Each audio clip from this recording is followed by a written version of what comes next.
भारत में आपके डचों का आगमन। डच यानी कि किस देश की बात हो रही है? कोई एक जो बताना चाहे माइक ऑन करके।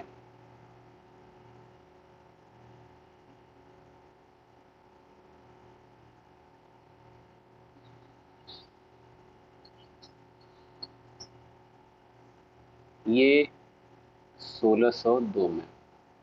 नहीं, अंग्रेज लोग नहीं थे। डच जो है जिस देश से आए उसका नाम है हॉलैंड। ठीक है। या फिर नीदरलैंड भी बोलते हैं। अंग्रेज से लड़ाई वो तो ठीक है, बाद में हुई ना। देखिए, पुर्तगाली भारत में कब आए? 1498 में। ये कब आए? 1602 में। लगभग 104 साल का गैप है। जबकि वास्को डी गामा जब पहली बार आया तो 60 गुना ज्यादा कमा के माला माल होके लाल होके वापस गया था। और यूरोप में कहीं ना कहीं ये बातें थी, हालांकि बहुत फेमस नहीं हुई सारी चीजें। लेकिन भारत तो फेमस था सोने की चिड़िया के तौर पे, और भारत एक समृद्ध देश के तौर पे फेमस था, मसालों के लिए फेमस था, कपड़े के लिए फेमस था, व्यापार के लिए फेमस था। पूरी जो यूरोपियन कंट्रीज हैं तड़प रही थी, क्योंकि गोल्ड रश का दौर चल रहा था। सारी यूरोपियन कंट्रीज मरे जा रही थी एक दूसरे पे कब्जा करने के लिए, पैसे के लिए, संपत्ति के लिए, व्यापार के लिए। तो जब पुर्तगाली भारत में 1498 में ही आ गए, उन्होंने नया रास्ता खोज लिया, तो फिर भारत में डचों को आने में इतना वक्त क्यों लगा? इसके दो जवाब हैं। पहला जवाब ये है कि 1581 तक डच जो थे वो स्पेन के अधीन थे। जैसे आपको याद होगा कि पुर्तगालियों के पतन का एक सबसे बड़ा कारण ये भी था कि पुर्तगाल स्पेन के अधीन हो गया था, तो स्पेन ने भारत पे ध्यान ही नहीं दिया। ठीक वही चीज यहाँ पे भी थी कि डच जो है स्पेन के अधीन था, तो स्पेन को बिल्कुल इंटरेस्ट नहीं था भारत में। वो पूरा इंटरेस्ट उनका कहाँ था? अमेरिकाज पे, नॉर्थ अमेरिका, साउथ अमेरिका पे। तो एक ये वजह हुई कि बहुत लंबे वक्त तक, कब तक ये? 1581 तक। तो पहली वजह ये थी। दूसरी वजह ये थी कि वास्को डिगामा ने जो नक्शा बनाया, पुर्तगालियों ने जो नक्शा बनाया था भारत आने का, बाकी चार रास्ते तो सिकंदर वाले सबको पता थे, लेकिन वास्को डिगामा ने नया रास्ता ढूंढा था ओटोमन एम्पायर से बचने के लिए। तो वो नया रास्ता किसी को मालूम भी नहीं था, डचों को भी नहीं मालूम था। ये दो वजह थी जिसकी वजह से इनको भारत आने में 100 साल का वक्त लगा। तो सवाल ये उठता है कि 100 साल बाद भी अगर आए तो कैसे आए? इसके पीछे एक कहानी है। एक बंदा था जिसका नाम था जॉन ह्यूवेन वैन लिंस्कॉटन। ठीक है, ऐसा ही है। लिंस्कॉटन जो है पुर्तगाल में एक सर्विस ज्वाइन करता है। पुर्तगाली जो है, क्या चीज? जॉन ए है ये, ठीक है। इनका प्रोनाउंसिएशन जो है थोड़ा अलग होता है। तो John Huyghen, HUGHEN, Huyghen, van, VAN, van. फिर लिंस्कॉटन, LINSCHOTIN भी होता है या फिर EN भी होता है, बट एक्चुअल प्रोनाउंसिएशन देखेंगे तो वो EN है, स्पेलिंग। ठीक है। और प्रोनाउंसिएशन लिंस्कॉटन।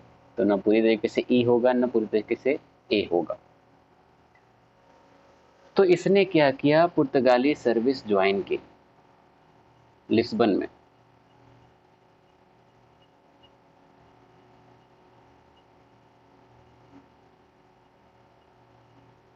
1580 में।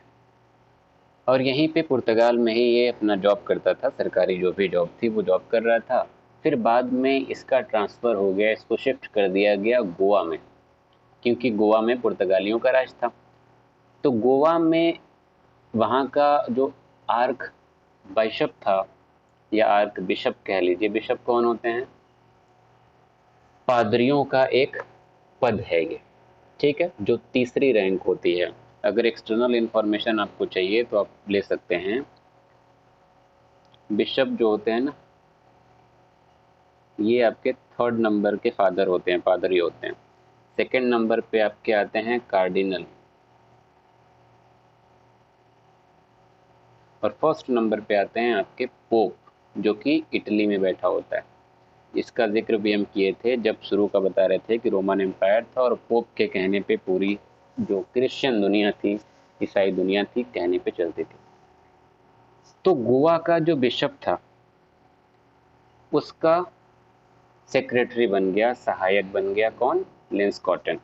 और वहीं गोवा में ये जॉब करने लगा, और वहीं जॉब करते करते उसको भारत का नक्शा मिल गया कि यूरोप से जो भारत का रास्ता वास्को डी गामा ने खोजा था, उस रास्ते का उसको पूरा मैप मिल गया 1594 में। अब जैसे ही इसको मैप मिला, ये यूरोप वापस आ गया, और यूरोप वापस आने के बाद इन लोगों ने एक कंपनी इस्टेब्लिश की। उस कंपनी का नाम था कैंपेन वैन वरे। कंपनी का नाम नोट करना चाहें तो आप नोट कर सकते हैं। 1595 में स्थापित की गई थी, जिसका नाम था कैंपेन वैन वरे, डबल आर है, ठीक है। और इस कंपनी को इस्टेब्लिश करने का मकसद क्या था कि अब हम भी ईस्ट में जाएंगे, हम भी भारत जाएंगे, हम भी इंडोनेशिया जाएंगे, हम भी जो है मलेशिया जाएंगे। और उस एरिया से स्वर्ण द्वीप बोला जाता था इंडोनेशिया को, ठीक है ना, ये भी एक पुराना नाम है, याद रखिएगा।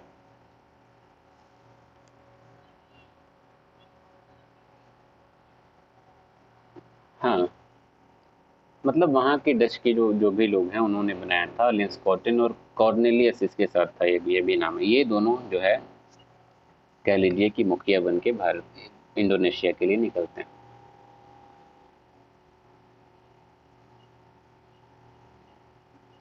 लिंस्कॉटन एंड कॉर्नेलियस, ठीक है। ये दोनों कंपनी बनाने के बाद कहाँ के लिए आते हैं? मलय पेनिनसुला के लिए।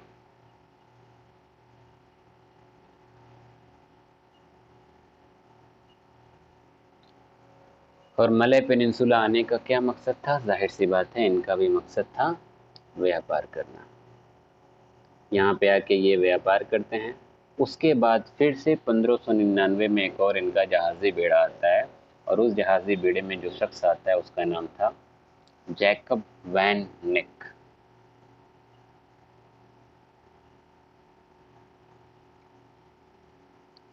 कब आता है? 1599 में। ये भी कहाँ आता है? ये भी वहीं मलय पेनिनसुला में आता है। और ये लिंस्कॉटिन और कॉर्नेलियस से बहुत ज़्यादा बेहतर तरीके से व्यापार करता है, और जितनी संपत्ति लेके आया था या जितना उसने जो भी सामान खरीद फरोख्त किया, उसका 400% जो है ज़्यादा मुनाफा लेके ये वापस लौटा यूरोप। जब ये बात यूरोप में फैली, बहुत तेज़ी से आग की तरह ये बात फैली, तो यहीं से अंग्रेज़ों को भी लालच पैदा हुआ उनके मन में, और अंग्रेज़ों ने भी भारत आने की तैयारी शुरू कर दी। ये बैकग्राउंड में चलता रहा। खैर, तो इनका व्यापार धूमधाम से चल रहा था, इनकी कंपनी भी धूमधाम से चल रही थी। बाद में कई सारी और कंपनियां इकट्ठे आईं, उन सब का भी व्यापार करने का मन था। ऐसा नहीं था कि कैंपेन वन वरे जो थी वही सिर्फ व्यापार करती रहे। इसलिए कई सारी कंपनियां भी और इंटरेस्टेड थी वहाँ मलय पेनिनसुला में व्यापार करने के लिए। तो वो सारी कंपनियों ने एक मीटिंग की और एक जॉइंट स्टॉक कंपनी इस्टेब्लिश की। जॉइंट स्टॉक कंपनी क्या होता है? कई सारे शेयर होल्डर इकट्ठे आते हैं और सब मिल के एक बड़ी सी कंपनी चलाते हैं, ठीक है। तो वो बड़ी सी कंपनी जो इन्होंने बनाई, वो बनी आपकी 1602 में, जिसका नाम था, नोट कर लीजिए आप लोग, United Dutch company of east Indies, ठीक है। ये मार्च 1602 में स्टेब्लिश की गई। इसके बारे में कुछ फैक्चुअल चीज़ें ये हैं कि ये दुनिया की पहली जॉइंट स्टॉक कंपनी थी, और जितनी भी यूरोपीय कंपनियां भारत में स्थापित की गई, इस्टेब्लिश की गई, उन सब से कहीं ज़्यादा ये बड़ी थी। और इसको रजिस्टर्ड किया गया था नीदरलैंड स्टॉक एक्सचेंज में। मतलब आसान भाषा में कहिए तो कंपनी का रजिस्ट्रेशन जो है स्टॉक एक्सचेंज जो वहाँ का है नीदरलैंड का, वहाँ पे किया गया था।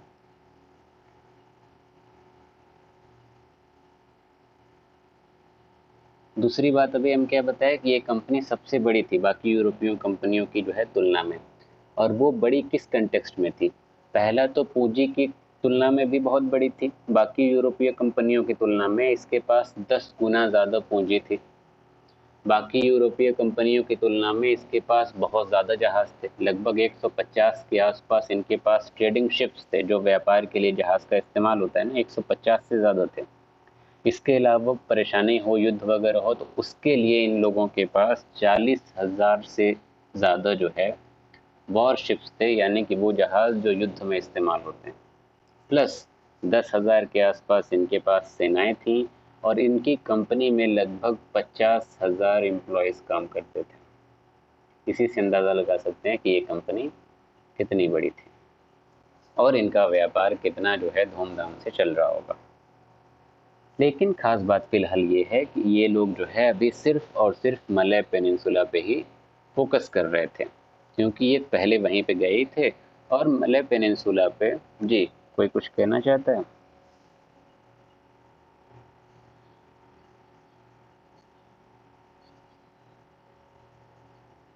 नहीं, ये सिर्फ डच के ही थे, बहुत सारे लोग शामिल थे लेकिन वो सारे डच थे।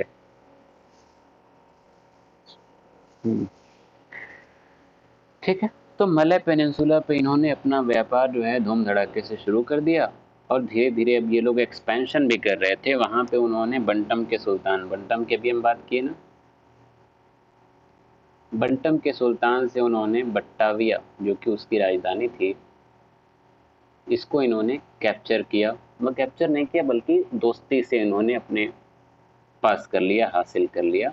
और बाद में इसको इन्होंने हेडक्वार्टर बना दिया, यानी कि डचों का हेडक्वार्टर क्या बन गया? बट्टाविया।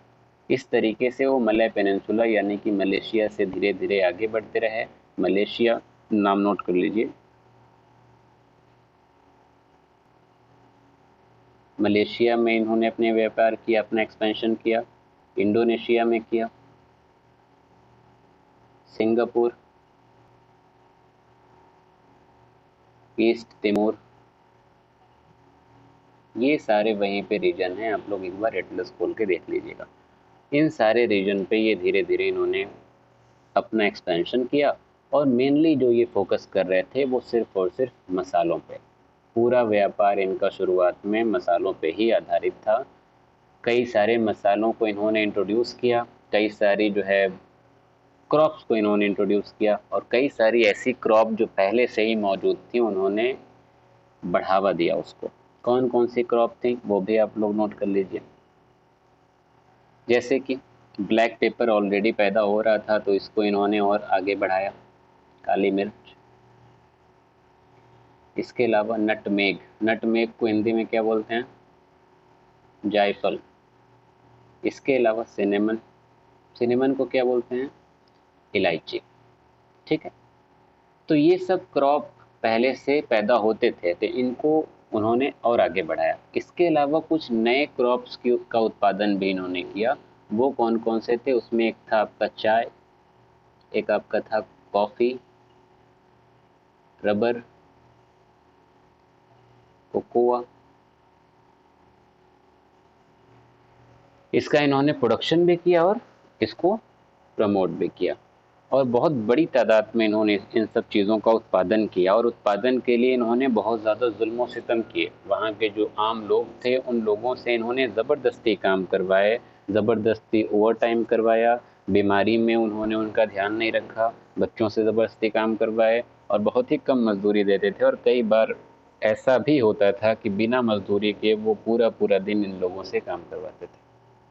तो जुल्म ये भी कर रहे थे। चॉकलेट कह लीजिए।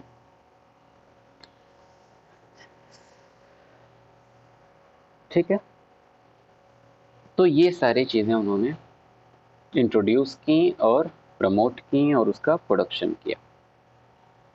लेकिन सब कुछ ठीक ठाक नहीं रहा, क्योंकि अंग्रेज़ों को सारी चीज़ों की खबर मिल चुकी थी। ये भी खबर मिल गया था कि कैसे मलय पेनिनसुला में ये लोग जाके कमा के माला माल हो रहे हैं।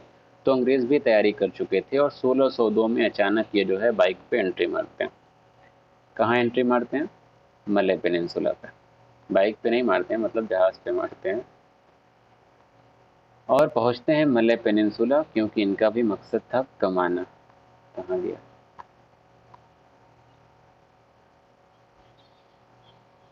हाँ जी, पानी वाले जहाज से आए थे, हवाई जहाज नहीं था उस टाइम पे। तो 1602 में पहुंच गए कौन? अंग्रेज। कहाँ पहुंचे? ये भी वहीं पहुंचे, मलय पेनिनसुला, जहाँ पे डच रह रहे थे। क्यों पहुंचे? क्योंकि इन्होंने सुना था कि कैसे 400 गुना ज्यादा मुनाफा कमा के जैकब वैन नेक वापस पहुंचा था। तो इन्होंने बोला कि हमको भी 400 गुना मुनाफा चाहिए।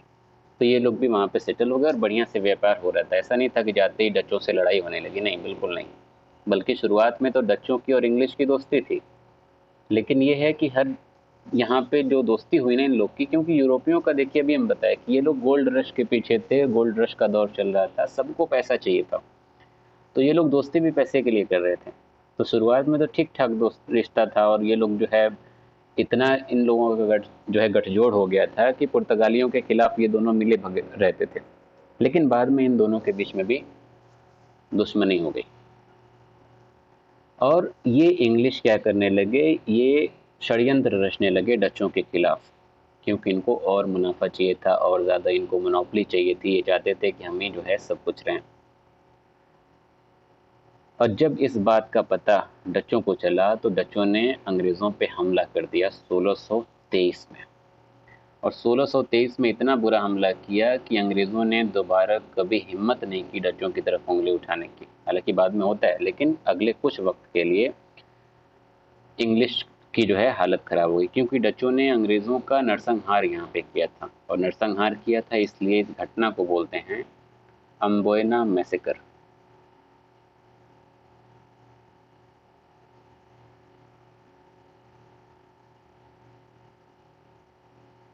ठीक है, और इसके बाद अंग्रेज़ों की हालत इतनी बुरी हो गई कि उन्होंने कभी डचों पे हमला नहीं किया और मलय पेनिनसुला छोड़ के ये लोग निकल लिए। और मलय पेनिनसुला छोड़ के निकलने का मतलब क्या था कि इन्होंने अब फोकस करना शुरू किया भारत की तरफ। हालांकि तुरंत नहीं जाते हैं, भारत भी पहुंचने में उनको लेट हो जाता है। अम्बोयना मैसेकर, AMBOYNA, अम्बोयना मैसेकर।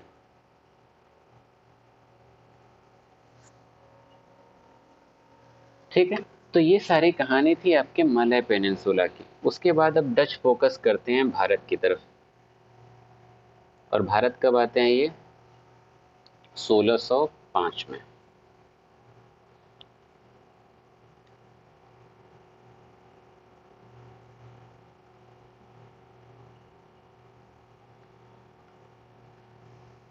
ठीक है, देखिए 1605 में दो फैक्ट्री स्टैब्लिश हुई थी। ठीक है, दो फैक्ट्री स्टैब्लिश हुई थी। पहली फैक्ट्री मानी जाती है मासूलीपट्टनम, यानी कि आंध्र प्रदेश में। लेकिन थोड़ा सा आजकल इसमें मतभेद चलता है, लिख देते हैं हम मासूलीपट्टनम। कहाँ पे ये? आंध्र प्रदेश। ये क्या कहा जाता है कि ये डचों की भारत में पहली फैक्ट्री थी। लेकिन इसी साल एक और फैक्ट्री स्टैब्लिश की गई थी, जो की गई थी पेटापुली में, या पेटापल्ली भी बोला जाता है। ठीक है, इसको भी कई किताबों में लिखा रहता है कि ये पहली फैक्ट्री थी, कोरोमंडल कोस्ट पे ये थी। ठीक है, तो बट मेनली जो एक्सेप्टेड है ना वो ये मासूलीपट्टनम वाली है, लेकिन आप लोग दोनों नाम नोट कर लीजिएगा।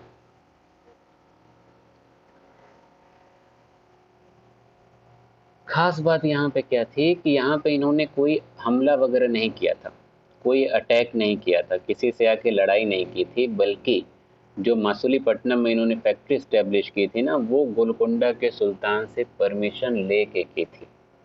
तो कोई लड़ाई झगड़े का यहाँ पे सवाल नहीं था। और उसके बाद एक के बाद एक कई सारी फैक्ट्री उन्होंने इस्टेब्लिश की थी, जैसे कि पुलिकट में इस्टेब्लिश की 1610 में। इसके अलावा पुलिकट कहाँ है, तमिलनाडु में। इसके अलावा सूरत में फैक्ट्री इस्टेब्लिश की, नागापट्टिनम में फैक्ट्री इस्टेब्लिश की, कोचिन में की, भरूच में की। इसके अलावा ट्रेडिंग सेंटर भी इस्टेब्लिश किए, आगरा में किए, पटना में किए। तो बड़ा तेज़ी से इनका व्यापार जो है बढ़ रहा था।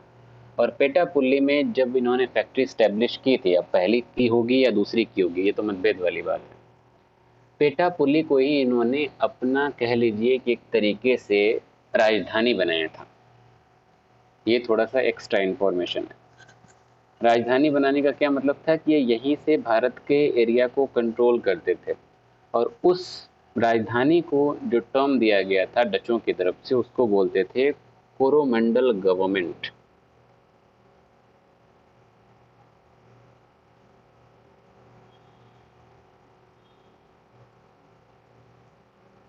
ठीक है, किसको बोलते थे, पेटापुल्ली को।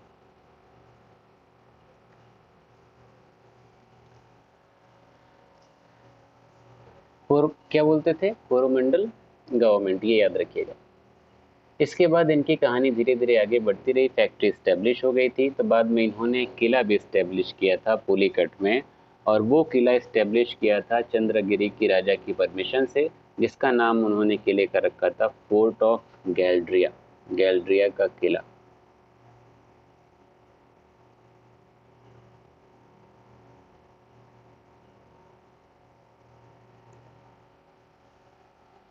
और फिर पुलिकट को इन्होंने अपना एक हेडक्वार्टर बना दिया। और हेडक्वार्टर बनाने का यहाँ पे क्या मतलब है कि पेटापुली के अधीन ये काम करेगा। यहाँ पे जैसे एक चीज़ आपको अगर अंग्रेज़ों की याद होगी, अभी मान लीजिए कुछ लोग नहीं पढ़े हैं, नहीं सब तो पढ़े ही हैं यहाँ पे। अंग्रेज़ों की अलग अलग प्रेसिडेंसीज थी ना, और उन सारी प्रेसिडेंसीज का कंट्रोल शुरुआत में कहाँ से होता था, कलकत्ता से, बंगाल से। बंगाल वाला जो गवर्नर होता था वो बाकी सबको कंट्रोल करता था, अपने कब जो है ऑर्डर्स देता था, वो सब उसके अधीन थे। ये बात पता है, पता है। तो वैसे ही, अच्छा वैसे ही ये लोग भी क्या करते थे, अलग अलग एरिया को डिवाइड करते थे और उनको अलग अलग एक ओहदा दे देते थे वहाँ के लोगों को और उस एरिया को। तो पेटापुली को उन्होंने कोरोमंडल गवर्नमेंट के तौर पे रखा, यानी कि भारत में मेनली एक सरकार समझिए कि डचों की यही से चल रही थी। और फिर जब गैल्ड्रिया का किला बनाया पुलिकट में, तो पुलिकट को इन्होंने क्या कर दिया, हेडक्वार्टर बना दिया।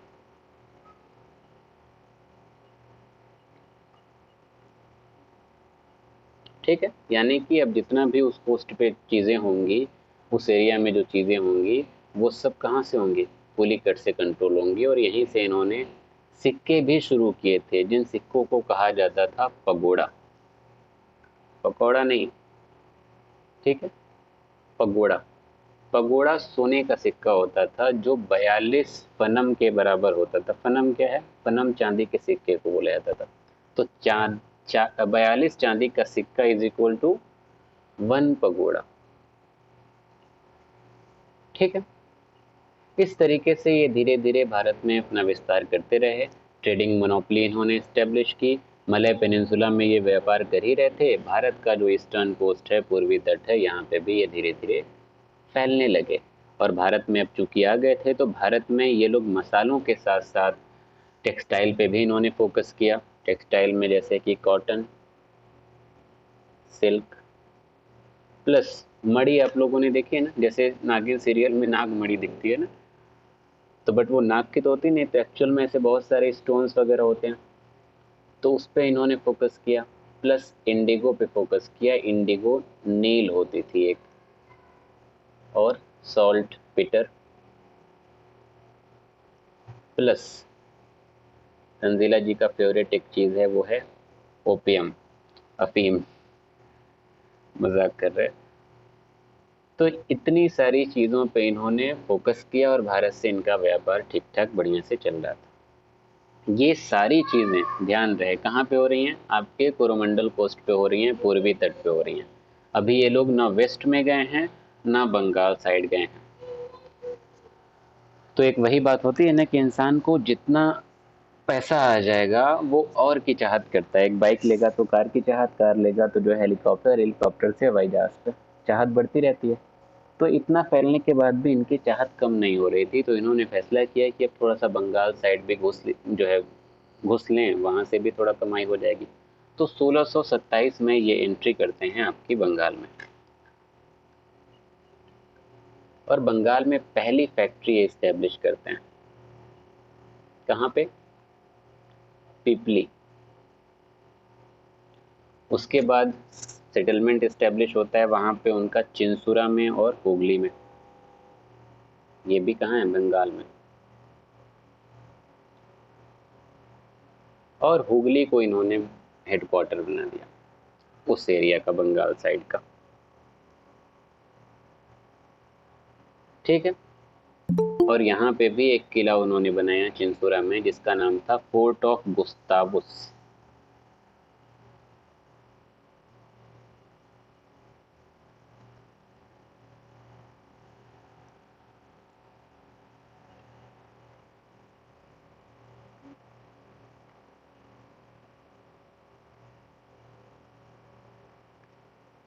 कहाँ बनाया ये?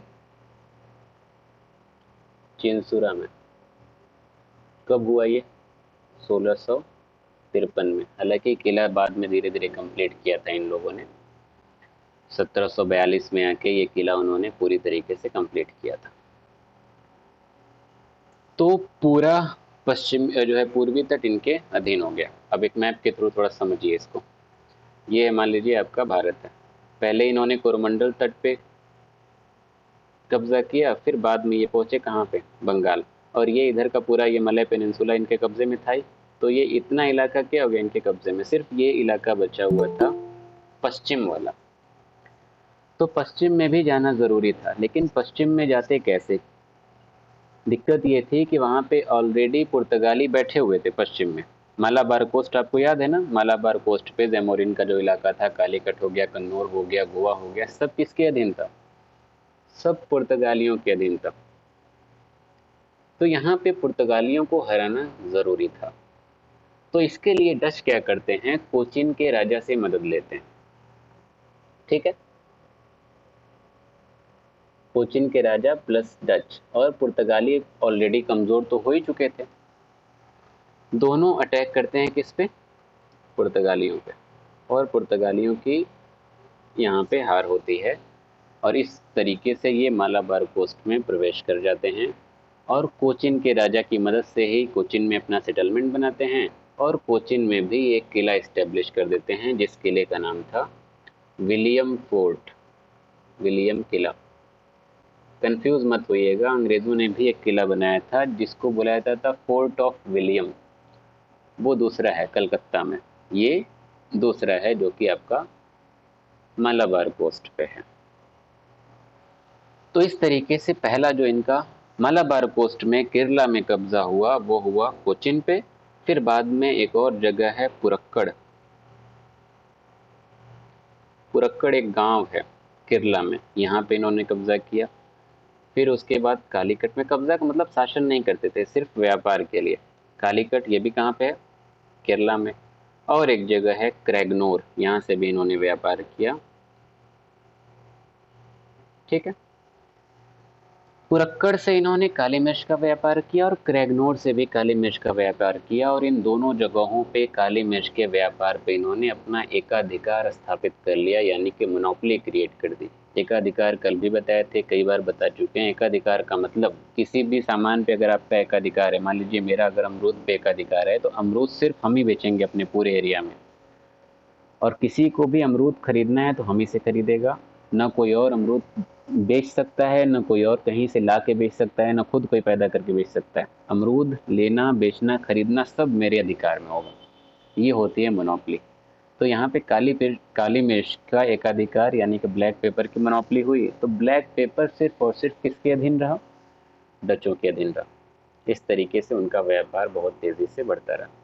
लेकिन ये है कि बहुत तेजी से जो चीज़ें उठती हैं उतना ही तेज़ी से गिरते भी हैं। जैसे कहा जाता है ना कि ज़िंदगी का फेज़ एक ब्रिज की तरह होता है। ब्रिज यहाँ से शुरू हुई, आपको पता है सबसे ऊपर पहुंची, तो फिर ढलान वापस भी है। और जब इंसान यहाँ पे पहुंचता है तो यहाँ से वो समझ जाता है कि अब पतन हो रहा है। तो जैसे इंसान बर्बाद होता है ना बिजनेस में या जो है इन सब चीज़ों में, तो सबको पता चलता है कि हाँ अब ये चीज़ें होने वाली हैं, तो वहाँ पे संभलने की ज़रूरत होती है। तो यहाँ भी इनका उरूज हो गया था, पतन आने वाला था, लेकिन इनको एहसास उसका नहीं था, क्योंकि यहाँ पे दो लड़ाइयाँ हुई हैं, एक राजा मार्तंड वर्मा के साथ और एक लड़ाई हुई थी अंग्रेज़ों के साथ, जिसके बाद ये उठने की हालत में नहीं थे। कौन कौन सी वो लड़ाइयाँ थी? एक लड़ाई थी ट्रेवेंकोर के राजा मार्तंड वर्मा के साथ।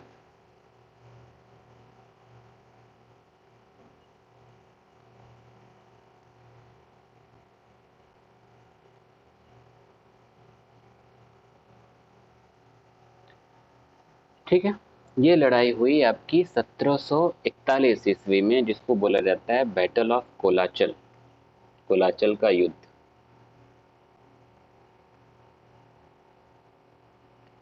इस लड़ाई के बाद अंग्रेज जो है कमजोर हो गए थे, क्योंकि राजा मार्तंड वर्मा को डचों का इस तरीके से फैलना, भारत की जमीनों पे अपना जो है विस्तार करना पसंद नहीं आया था। क्या चीज? 1741 में। ठीक है, तो राजा मार्तंड वर्मा को डचों का ये विस्तार पसंद नहीं आ रहा था, इसलिए डचों का उन्होंने रोकने की कोशिश की, बट वो समझे नहीं, तो इसलिए इन्होंने अटैक कर दिया। दूसरी एक बहुत इंपॉर्टेंट लड़ाई हुई 1759 में, जिसको बोलते हैं बैटल ऑफ बेदारा, कई नाम से जानते हैं इसको। हिंदी में बोलते हैं बेदरा। इसी को बोलते हैं बैटल ऑफ चिंसुरा। इसी को बोलते हैं बैटल ऑफ हुगली। ये लड़ाई किसके किसके बीच हुई? अंग्रेजों के बीच में और डचों के बीच में। ठीक है, अंग्रेजों ने अटैक किया, क्योंकि यहाँ पे डच जो है अंग्रेजों पे हमला करने का प्लान कर रहे थे।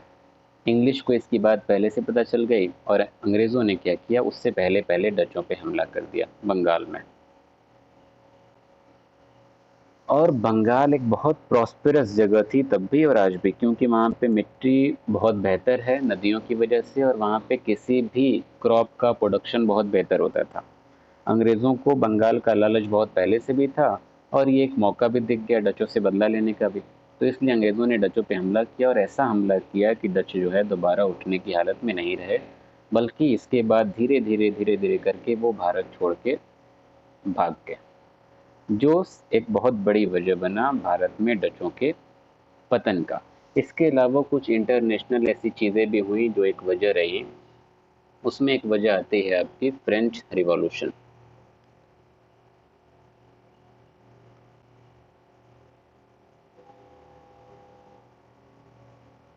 ठीक है, फ्रेंच रिवॉल्यूशन आप लोगों ने पढ़ा ही होगा, नहीं भी पढ़ा होगा तो सुना होगा।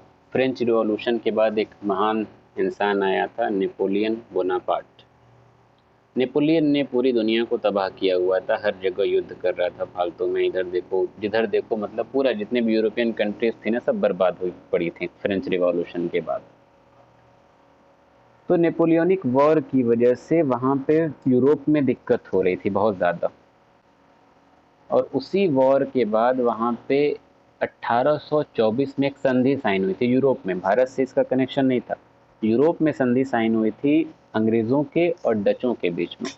और उस संधि में ये समझौता हुआ था कि जितनी भी डचों की कंपनियां हैं भारत में, और जहाँ जहाँ उन्होंने कंपनियां बनाई, जितनी फैक्ट्रीज बनाई, जहाँ जहाँ वो व्यापार कर रहे हैं, वो सारी चीज़ें वो किसको सौंप देंगे? अंग्रेज़ों को सौंप देंगे। तो भारत में भी जितनी उनकी फैक्ट्री, जितना भी उनका कामकाज था, वो सारे कामकाज अंग्रेज़ों को सौंपने पड़े, और कामकाज सौंप के डच जो है बोरिया बिस्तर बांध के भारत से वापस लौट गए। हालांकि डच जो है मलय पेनिनसुला में अभी भी उनका व्यापार थोड़ा बहुत हो रहा था। तो इस तरीके से ये भारत में और भारत में इनकी कहानी खत्म हो गई। ठीक है, समझ में आया सब?